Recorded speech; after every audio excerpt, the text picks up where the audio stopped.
to try this simple cottage cheese bread with oats. It is super easy to make, and the buns are soft and flavorful. Plus, they are gluten-free and high in protein, making them perfect for sandwiches or just a quick snack.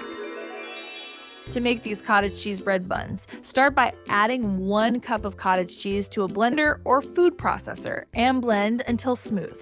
Next, add 1 egg to the bowl with the blended cottage cheese. Mix it well until everything is combined.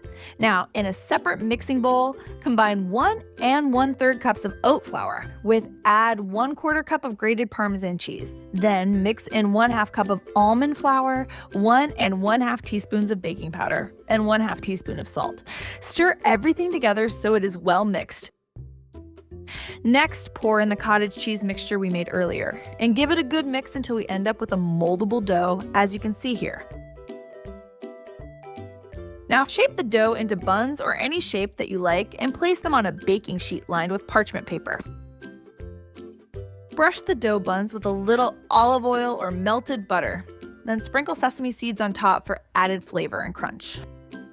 Bake the cottage cheese buns in a preheated oven at 375 degrees Fahrenheit or 190 degrees Celsius for about 20 to 25 minutes until they are golden brown and your kitchen smells like a bakery. These cottage cheese bread buns are perfect for any meal. They have a lovely texture and a comforting taste. I love using them for sandwiches or packing them in my lunchbox or just eating them with butter straight out of the oven.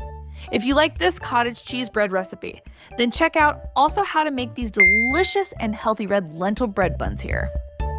Check it out now.